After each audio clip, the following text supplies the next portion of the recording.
You were 100% right. Something is off, but it's not the hip. It is absolutely a neurodynamic issue. And If I say flex quads and just push out in front, like anywhere about right here, the pain starts, yep, keeps going, keeps yep, going, keeps going, keeps going, keeps yep, going. I have no, and all of it would run. It feels like starts here and runs down yep. about right in here somewhere. Look at your low back. Do you see how it's flat in the low back and then it's a straight line? So you're getting a hinge point right at essentially in one segment of your spine. You're getting only one piece of movement from a segment that should have five pieces of movement. So when you extend back, you're dealing with a single hinge point. You're not dealing with a hip problem. You're dealing with a low back problem. And guess where the nerves in the hip start? They start in the low back. So what we need to do is we need to get a lot of manual therapy on your low back, and you need to do 200 to 300 McKenzie press ups a day. What's happening is you're dealing with something called excessive compression extension syndrome. Now, you can think of it like this. When you do a deadlift, a back squat, an RDL, whatever it is, what's happening is your low back has to turn on to protect itself, right? Like, I don't want you to do a deadlift like all rounded out and shit. So Right. you're using your extensor muscles to stabilize and keep you from going into flexion. Those muscles aren't turning off. And it's not all that different than if my biceps are constantly contracted and then I try to reach for something. Dude, right here below my bicep, down here, this hinge joint is going to be in a lot of pain. In order for me to extend my elbow, in order for me to reach for something, my bicep has to turn off.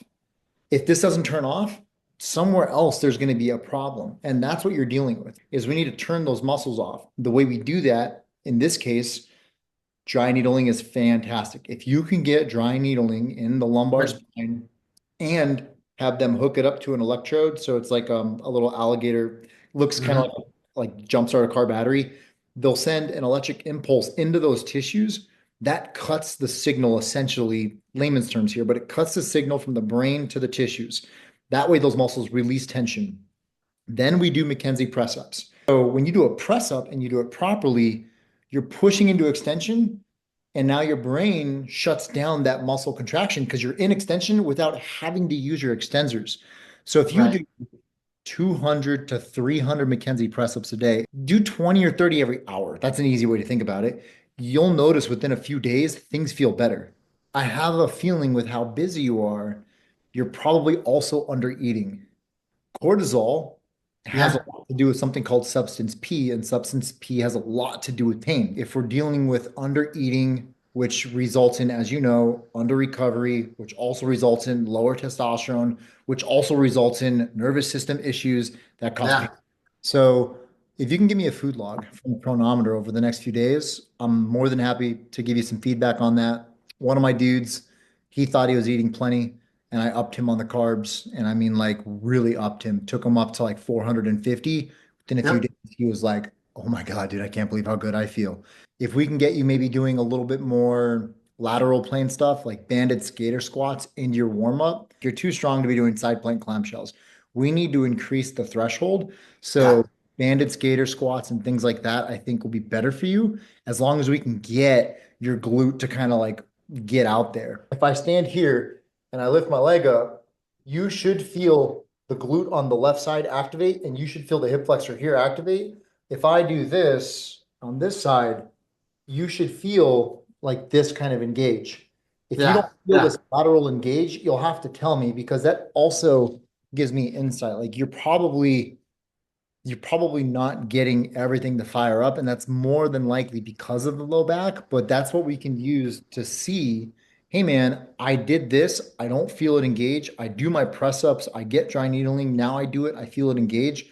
That's the subjective clue that we're on the right path. Move in the right direction. Yeah. Or another one you can do is just do something that kind of recreates your pain. Like if a squat hurts, do a squat. Like, yeah, it kind of sucks. You're eliciting a little pain. You're kind of poking the bear. Then go Hmm. 50 McKenzie press ups or 20 or whatever it is you need to do, and then re-squat and see if it improved. And that's the instantaneous feedback because that proves to us it is not a hip problem. You're just impacting the plasticity of the nervous system if it's intra-session. Next week when we chat on Zoom, if you don't feel a single difference at all, you're like, nah, dude, zero changes. I've honestly done 300 a day. I've increased my carbs to 500 a day. Nothing has changed. Dude, let's go get an MRI. Let's just get a look Yeah. at the room. Like, let's rule it out. I'll My send man, you I appreciate you.